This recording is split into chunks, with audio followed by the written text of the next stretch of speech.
ನಮಸ್ಕಾರ. ನಾನು ಚೆನ್ನೂಗೌಡ ಶೆಟ್ಟಿ, ಹೊನ್ನಕಳಿ ರೈತ. ಹಲವು ವರ್ಷ ನಮ್ಮ ಹಿರಿಯರಿಂದ ಕೂಡ ನಾವು ಕೃಷಿಯನ್ನೇ ಅವಲಂಬಿತ ಕುಟುಂಬವಾಗಿದ್ದು ನಾವು ವಿವಿಧ ಬೆಳೆಯನ್ನು ಬೆಳೀತಾ ಇದ್ದೀನಿ.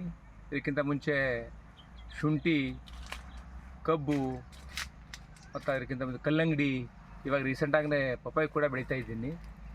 ಶುಂಠಿಯಲ್ಲೂ ಕೂಡ ಆದಾಯ ಆಗಿದೆ, ಅದರಲ್ಲಿ ಕಲ್ಲಂಗಡಿಗೂ ಕೂಡ ಆದಾಯ ಬಂದಿದೆ.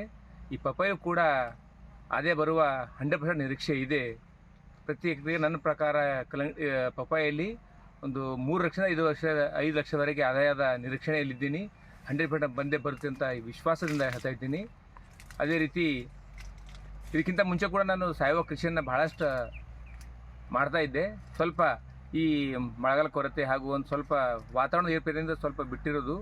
ಇವಾಗ ಸಂಪೂರ್ಣವಾಗಿ ನಾನು ಕೆಮಿಕಲೈಸೇ ಪಪ್ಪಾಯನ್ನ ಬಳಸ್ತಾ ಇದ್ದೀನಿ.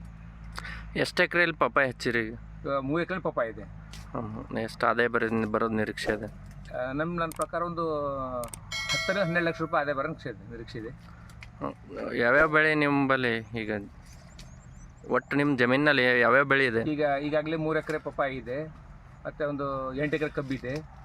ಈಗ ರೀಸೆಂಟಾಗಿ ಜೂನ್ ತನಕ ನಾವಲ್ಲಿ ವಾಟರ್ಮೆಲನ್ ಇತ್ತು, ಒಂದು 7 ಎಕರೆ.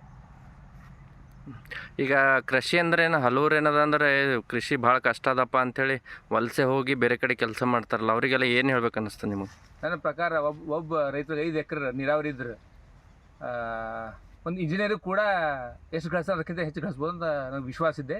ನಾನು ಮಾಡಿ ತೋರಿಸಿನೂ ಕೂಡ ಅದನ್ನು. ನಿಮಗೆ ವರ್ಷಕ್ಕೆ ಎಷ್ಟು ಇನ್ಕಮ್ ಆಗೋದು? ಮಿನಿಮಮ್ ಒಂದು ಪ್ರತಿ ತಿಂಗಳು 1-1.5 ಲಕ್ಷ ರೂಪಾಯಿ ಆದಾಯ 100% ಇದ್ದೇ ಇರುತ್ತೆ ಇದೆ.